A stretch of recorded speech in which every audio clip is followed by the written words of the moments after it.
beginning farmer friends. I just drove you down the road in the skid loader there because I wanted to show you this new piece of ground that I am in the process of purchasing. We all know when it comes to young farmers, beginning farmers, first generation farmers, second generation farmers, 10th generation farmers, one of the biggest problems or challenges to farming is land access, and that's been, my thing all along as well. I've just often kind of always been thinking, man, if I only had a little bit more land, or if I had this piece of ground here or this piece of ground here, or if I didn't have to drive so far to make my hay, then things would be just that much better.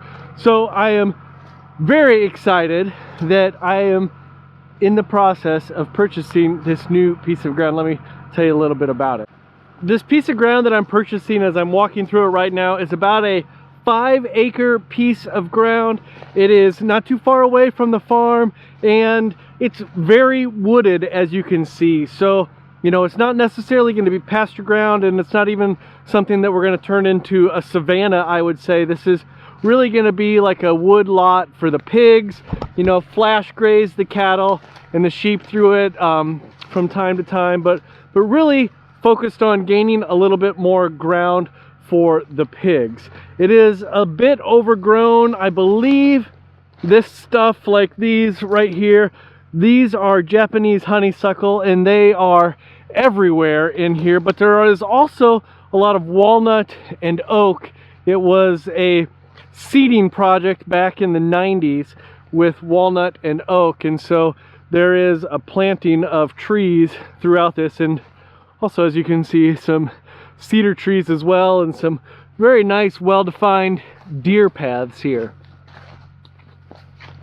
The biggest problem with this piece of ground, really though, as you can see, is this right here. There are a few ravines like this that are only getting bigger, and the reason for them, let me see if I can find the reason for them for you and show that to you. But these are something that needs to be repaired because it's going to make it difficult to get animals in here. It's going to make it difficult to get animals in here with these ravines, or at least get them very far through it. I wouldn't say that the problem is caused by these, but it is maybe added to by these, and that is these tile lines like you see right there. These tile lines come from another farm, a different farm, not this farm, and they float down this little ravine right here and down into, I guess, a bigger ravine down at the bottom of the hill. And the problem is like I said, we need to be able to get across this area with livestock, with pigs. I don't really want the pigs coming in and rooting down here. If that was a good jump, if that's where we're going to have pigs. And I also would like, in theory, I would like to be able to get equipment across this area. So having a culvert, as you can see as we go down, the ravine just gets deeper and deeper back up there. It's maybe 3 or 4 feet deep, and as we work our way down here, it is 6 foot deep. So while we are super excited to be able to have this new piece of ground, there's some work that's going to come with it.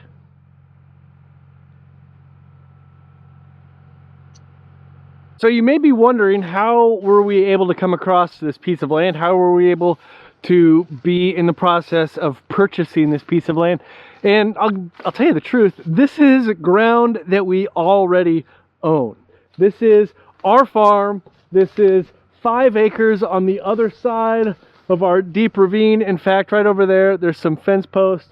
This is a pig lot here. I don't know if you can see them, but on the other side are some sheep and some calves that we've weaned. So this is our ground, and by purchasing, what I mean is we are spending some money down here in order to make it usable ground.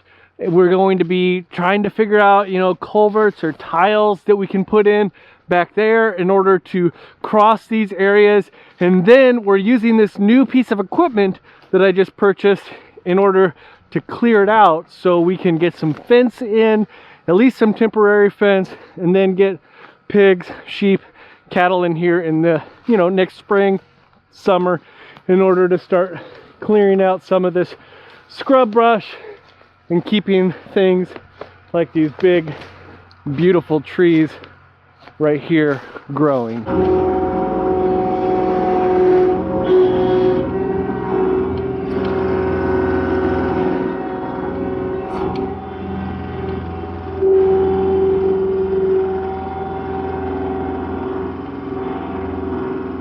What I purchased is this right here. This is a tree and post puller. There's nothing fancy. It was made in Mexico. I bought it at an auction. It's brand new. It's just one of those things where the company or an importer or whatever buys a bunch of these, brings them up to the United States, takes them to these consignment auctions and things like that. But what I am able to do with it is go around and pull all of this stuff like this right here. These are this scrub brush. The roots are really shallow, but man, they take over this place. As you can kind of see, it just makes it difficult, especially in the summer and the spring when they're really growing and the leaves are on them. It makes it difficult to get through anywhere, and it makes it difficult to get back and do fencing. So my plan for right now is to get up as far that way, that would be south, as far south as we can get, pulling out as many of these as we can in order to get a fence along here, fence this in, and then be able to add 5 acres really on this long side of our farm. So this is the south edge of our farm. It's a quarter-mile long, 40 acres, quarter-mile square is what we have.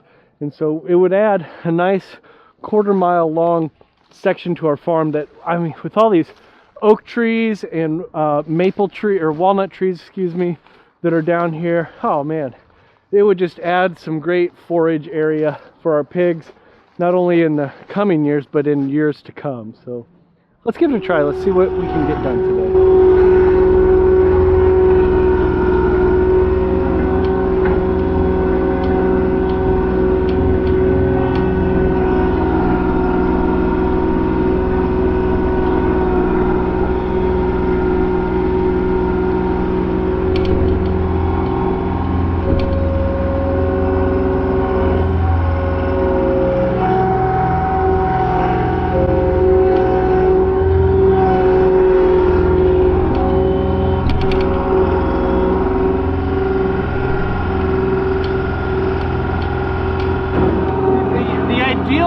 Equipment for this would be one of those forestry mulchers, I think they're called, where you would just kind of drive through and just turn everything into mulch. And those are a lot more expensive than what I've got here. And I know I don't have a skid loader that can run one of those. So this is the process that I went with. What I'm going to have to do is I'm making a pretty big pile, hopefully you saw it here, a pretty big pile that eventually I'm going to have to move and burn or do something with. So luckily my cousin has a grapple bucket that will go on my 4430 loader. So what I think I'll do is just kind of make piles where I could get to it with the 4430, and then I will come with that bucket, borrow that bucket at some point, and come and pick those things up.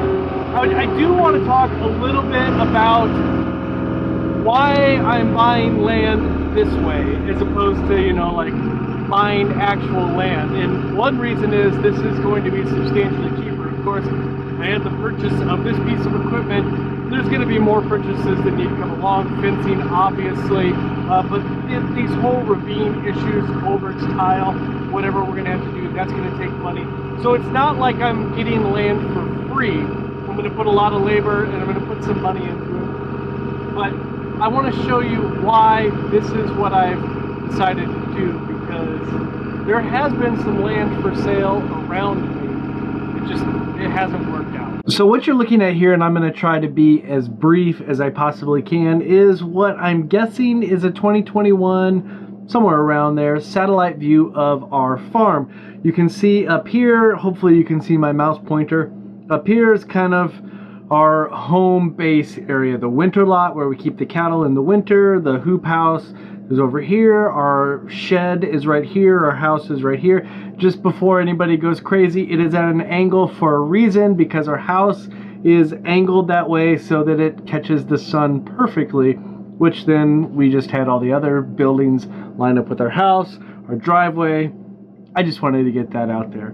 The area where we are working is down here, and specifically, let me show you here in this area in red. Now this is 5 acres that originally, or not originally, but when we purchased the farm, was still in a conservation reserve program planting. Okay, so that means that it had been planted in the case of this area in a I guess a tree planting, a seeding of trees, oak trees and walnut trees, and there's rows of them in there. You can see that as we work our way through this project over time, you'll be able to see those trees come out. What we're trying to do is add this 5 acres that you can see right there, but also this triangle, which I'm going to guess is another 3 to 4 acres that we're going to add as well. And the reason that we're not using that acreage right now is because where I'm running the mouse along right here, that is a big ravine, and the animals just aren't getting across. That is probably the best way to put it. So what we're working on doing with this tree puller and a chainsaw and a lot of time is adding what we hope will be somewhere around 8 to 9 acres of the farm. What I wanted to do by showing you this aerial image though is kind of also give you an idea of why I went this route, why we're going to spend so much time. You know, obviously we have it, but why I'm not, I guess, actively or strongly looking for other land right now. And this right here is a perfect example of it. So this is literally across the road. It is 30 feet from the northeast corner of our farm is the driveway to this piece of property that you see on the screen right now. And the reason that I pull this up is because you see this big 3 on it. This is a piece of property that was for sale less than a year ago now, I think. And so here's a little bit about it. It's 197 acres. It had some in tillable ground. You can see, well, let me go back here. You can see that at the time of this satellite image, it had all been in row crops. You also see this curvy edge up here. This is a creek, stream, river, whatever you want to call it. And this bottom where the 3 is, that area right down here, it does flood. And I would say it floods often enough that it would make me concerned about using it as pasture ground because of fences and flooding and logs and all of those things. So this is what it is. It had, at the time of the auction, it had 33.02 acres in CRP at $239.16 per acre, which is a large amount of money, I think. And then it also had 83.69 additional acres that were ready to be enrolled in CRP at $295.20 an acre. Now you can see a little bit about the CRS2 and the soil. That's the corn suitability rating. But let me just give you the big number here, and that big number is that this total CRP payment for all these acres is $32,602.35 a year. Now there's taxes, of course, but that is a big number, and such a big number that it would be difficult for a farm like mine to rent this ground, let alone purchase this ground, because when it's sold, if you look at this right here, you see that tract 3 sold for $5,350. No, $3,050. $5,350 per acre. It's such a big number that I can't wrap my mind around it, which is, you know, roughly $1 million. Now at the same time, about 3 miles from our farm was this 40 acres, so more manageable acreage wise. It is about 34, 35 acres of tillable, a little higher CSR, tiled, a little bit of tile, I think. As you can see, it's got some terraces. It sold for $8,300 an acre, which again, north of $300,000, which brings us back to this, the triangle and the rectangle at the bottom here outlined in red. I think that this is our best option moving forward to add some acres to our farm. And so this is what we're going to pursue. In fact, let me take you back down there and show you the progress I've made. As you can maybe tell, this video has taken a little bit of time to make.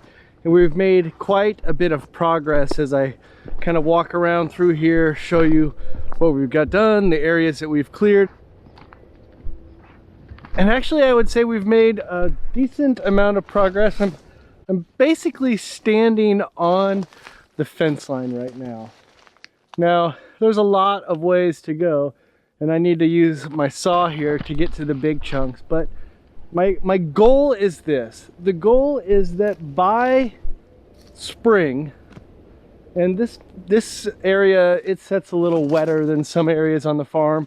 So my goal is by spring that we can be installing some temporary fence or some semi-permanent fence, so that when it's dry enough, we can start running some pigs, some sheep, some cattle through here. We won't gain a lot, maybe half an acre this year, maybe, yeah, 3/4 of an acre, but it is progress. It is progress. It'll get us to that ditch and then the next thing. For now though, I'm gonna start cutting. I've got this big tree right here, or branch from a tree. I need to cut it down so I can continue on with the skid loader. Thank you guys all so much for watching. I hope you guys are having a great day wherever you are, whatever you're doing, and hey, give me some tips on land clearing. A bulldozer maybe? Yeah, a bulldozer.